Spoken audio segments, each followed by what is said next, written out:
Good afternoon. I'm Lieutenant Tina Jones, a PIO with the Portland Police Bureau. We are here today to celebrate a momentous point in our journey with the City and DOJ settlement agreement. And first, I want to take just a minute to recognize media for attending and coming on short notice. I know that we started the day with a flurry of media interviews with Chief Resch, and we appreciate, the quick turnaround for this. This is big news, and we want to make sure that we have the opportunity to share some information with you. So, first, I am pleased to introduce Mayor Ted Wheeler. Thank you. Appreciate it. Well, good afternoon, everyone. As you've just heard, today is a very important day for the Portland Police Bureau and for me as Police Commissioner. My vision for the Portland Police Bureau has been consistent over the years: to strengthen and enhance policing, to encourage the Police Bureau to be more reflective of the community, and to help the Police Bureau to become more accountable to the public that it serves. While today's announcement doesn't end our work, it represents a major milestone on the path towards increasing accountability. After years of hard work, the City of Portland has just received a letter from the Department of Justice which indicates that the city is in substantial compliance with the DOJ settlement agreement. Why is this significant? As former Police Chief Daniel Outlaw said on many occasions, substantial compliance represents a significant milestone for the city achieving accountability. This accomplishment represents the city taking specific, concrete steps to address community concerns about use of force training, supervision, management, and accountability. We've arrived at this point after 6 years of hard work on the part of the city, Police Bureau, and the community at large.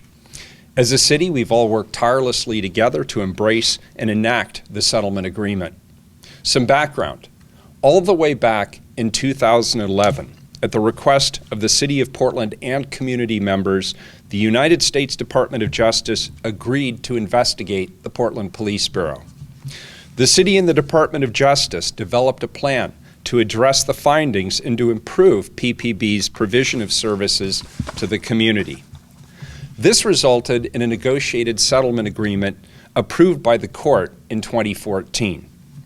The Department of Justice initial findings letter concluded, while most force used by officers in Portland is appropriate, DOJ found reasonable cause to believe PPB engaged in a pattern or practice of using excessive force in encounters involving people with actual or perceived mental illness, and officers used the taser in numerous instances in a manner contrary to PPB policy.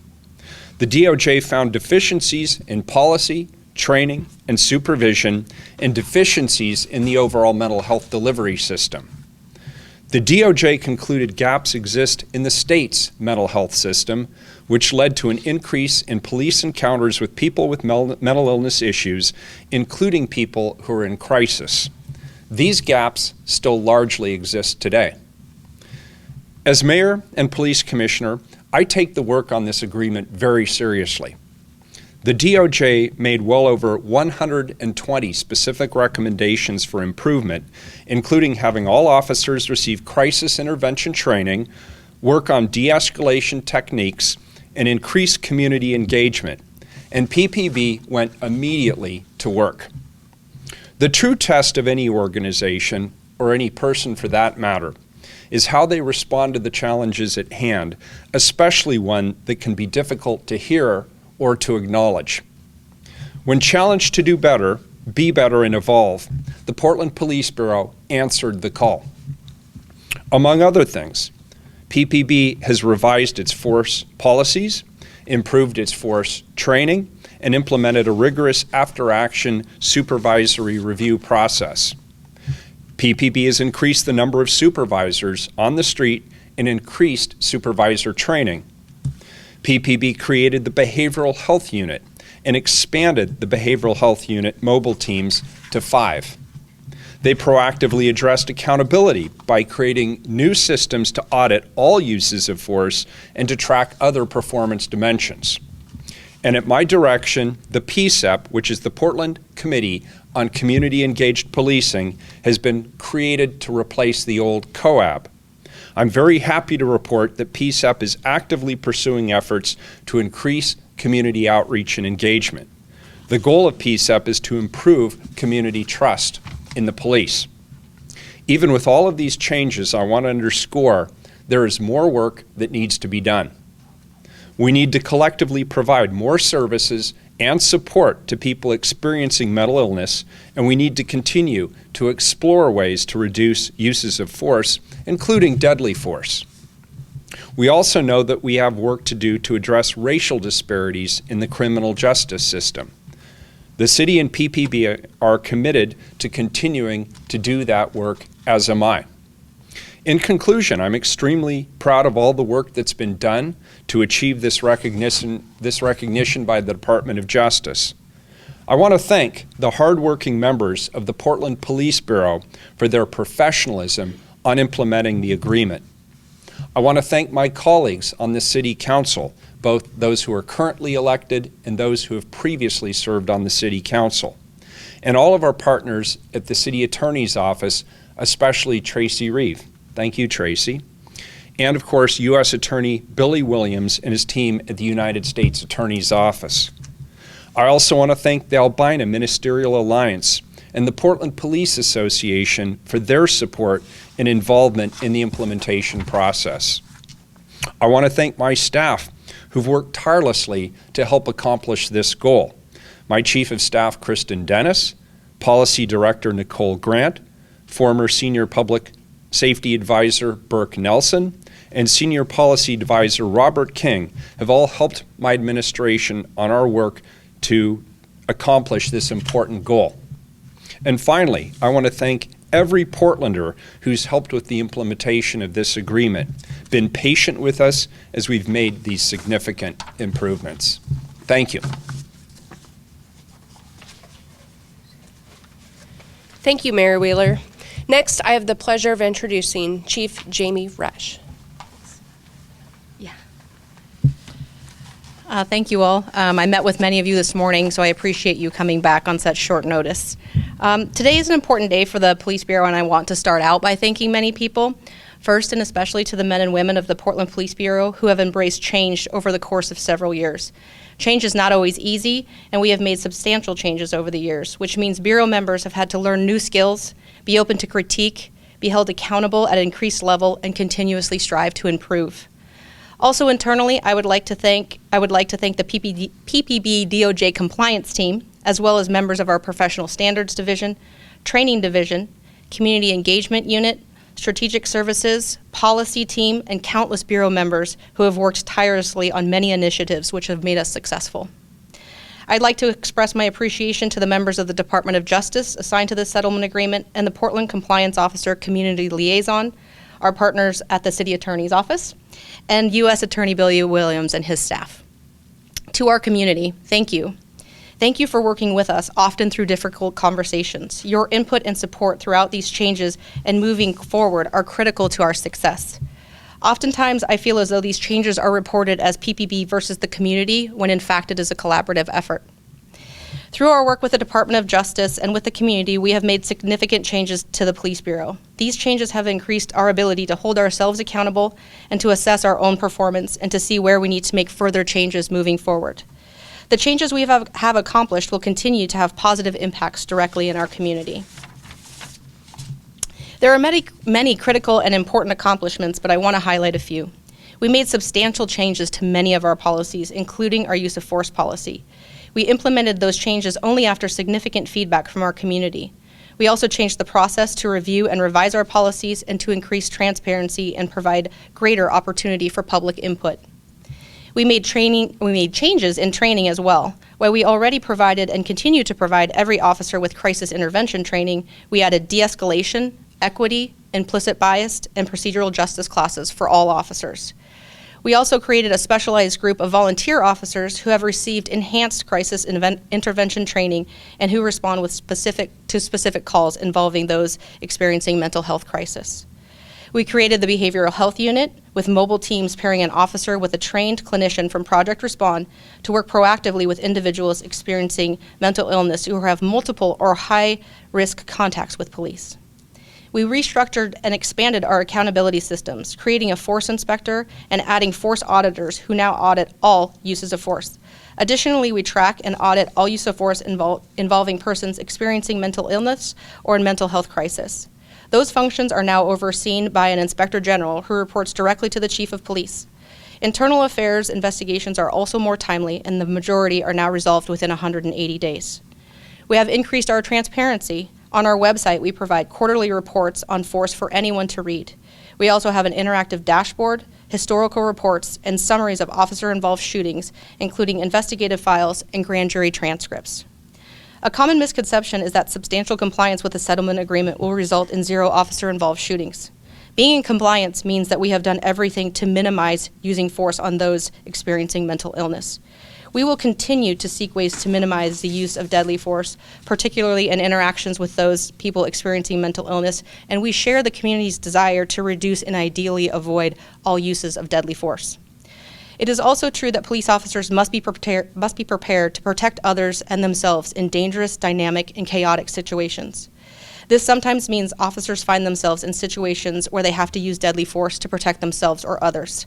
We take any use of deadly force extremely seriously, and all such uses of force are thoroughly investigated.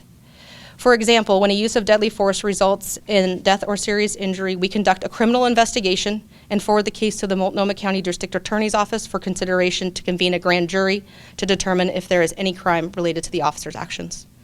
We also have a robust internal administration review process, which includes civilian participation to determine if the officer's conduct was within policy. In addition, all officer-involved shootings are subject to an external audit by OIR Group, and we take their recommendations for improvement very seriously. We understand that we are here to serve all Portlanders, and we cannot effectively do that if we do not have a relationship with the members in the community. We are committed to widespread and meaningful community engagement, especially at a time when many people in our community feel vulnerable. We created a community engagement plan with goals and strategies. This includes reaching out to historically marginalized communities, as well as building back up many of our advisory groups. We are grateful to the Portland Committee on Community Engaged Policing for their contribution to our community engagement plan, and we will continue to seek their advice and feedback. Substantial compliance is a great accomplishment, but as mentioned, our work is not done. There is no finish line. I have been asked countless times by community members I have met since my promotion, what do you need and how can we help? This is my answer. Publicly support us, engage with us, do not rush to judgment, help us promote the excellent work of the Portland Police Bureau and recruit the next generation of officers. And I will continue to commit to working together on what our community wants and expects of its police bureau. Thank you.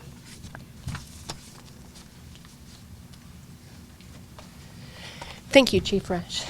We have time for a few questions if anyone has any that they'd like to pose. And if we could just ask that you introduce yourself and say which outlet you're associated with, we appreciate it. No questions? You guys have spent all day with us. You can't be bored. Max. In October, the PSEP, one of the co-chairs of the PSEP, Lakayana Drury, I believe, had presented a resolution for the committee saying that the city compliance officers' findings, similar findings that the Bureau was in substantial compliance, was premature, and that it goes along with the chief's statement today. I mean, he's questioning how do you measure the impact of these reforms if police shootings continue to be up of people who are in crisis. So how do you measure the fact that there have been reforms, there's changes in training, changes in policy, but how do you measure the impact on the street with the community? Want me to give that a shot? I'll give the general and she'll give the specific. As the chief indicated, this is not a guarantee that there will be no use of force or that there will be no mistakes made by the Portland Police Bureau in carrying out the important work that they do in the community. What this is about is ensuring that they have the training, the supervision, the practice, and the protocols to minimize the possibility of use of force that's not compliant with the policies of the Bureau or the training that people receive within the Bureau. And so if you look at the totality of each of the recommendations, each and every one of them is about training, supervision, policy directives, use of force, best practices, measurement of how we're doing with regard to accountability, and transparency in reporting to the public or engaging the community in a substantial way. And what this substantial compliance finding by the U.S. Department of Justice indicates is they believe we have done all of the things that they have asked us to do to increase the opportunities for good outcomes by the Portland Police Bureau. But again, it's no guarantee, and I just want to underscore the point that both the chief and I made.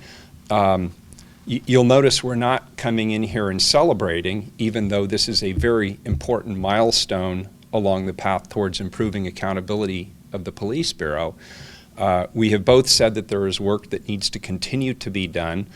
I have pledged that the Portland Committee on Community Engaged Policing, PCEP, is not going to go away after the settlement agreement achieved substantial compliance. I hope it continues for a long, long time after I'm gone, whenever that might be. I intend to keep this as a tool throughout the remainder of my administration as a community engagement tool, and I hope future mayors will do the same, because it's proven to be a very, very important public engagement tool for the Portland Police Bureau. Thank you. Nothing to add to that? Okay. Yes, ma'am. I'm Rebecca from OPB. This might be a dumb technical question, but substantial compliance, does that mean that there are parts of the agreement that you guys haven't met, or is that just sort of a term to say, no, you've ticked all the boxes? That almost Tracy, sounds can you- like a legal question. I asked Tracy this very question Yeah. because it Do is you a have bit a of a minute, misuse Tracy? of the English language, so Okay. I will let Tracy explain This what is it means Tracy legally. Resch from our city attorney's office, and that, I think you might be best suited. So substantial compliance is the standard of compliance that's set forth in the settlement agreement itself. And what it means is that the city has, in essence, complied with its obligations under the settlement agreement. The reason it uses the term substantial compliance is simply that there could be some, out of a 100 and however many paragraphs. It's a very long settlement agreement. There are a lot of obligations, and it could be that you're 99.5% compliant with something, but in some way there's some very minor technical noncompliance. The term substantial compliance is similar to, really, not to be too technical, but a settlement agreement is in essence a contract. And in any contract, when you're measuring whether the terms of the contract have been fulfilled, that's essentially the standard. It's whether or not you have materially complied. And it just means that if somebody has done 99.5% of what they're supposed to do, they've fulfilled their contractual obligations. So it's lawyerly, that's why the term is used. Thank you. All right. Thank goodness we have the lawyers in the room. Whew, we got that out of the way. All right. Any final questions? Yes. Mike Turner, KXL. Obviously, there's been a change in process with all the training, additional training that police officers have received. What is going to take place now in the decision that an officer makes before using force on someone? Is there a step-by-step process reviewing their training as they go through this situation that they're in where they may have to use force? So if I'm gathering your question right, are you asking if after the event has occurred, do we go back and look at what training was made or what decisions were made? In hindsight, but while it's happening, what kind of thought processes are taken? Right, that's where, so as officers arrive on scene, that's where all of the training is going to come full circle, right? The de-escalation training, the procedural justice training, the implicit bias training, tactics, while we're continually looking for new and better, less lethal options. All of that stuff is taken into effect, and it can happen in a matter of seconds.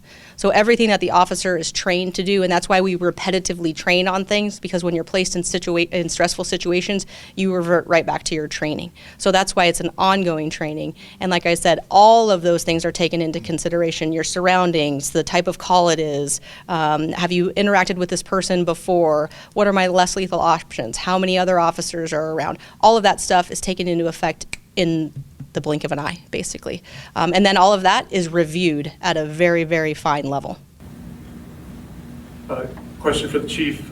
There's some people in, Nick Portland Tribune. There have been some people in the police accountability community that have looked at this and said this has been a tremendous amount of energy and focus that maybe has sapped energy and focus away from areas that would have been more productive to make reforms. I wonder, do you agree with that? And if so, what are the reforms, or regardless, what are the reforms in accountability that you would like to focus on now specifically? No, I don't think this has been negative at all. I think this has had a great impact on the Bureau and our ability to hold ourselves accountable, and on our ability to show the public how we hold ourselves accountable. I don't think this has been negative in that manner in any way, and I think we're going to continue to look for ways to show the community what we do and why we do it, and to be as transparent and as accountable as possible.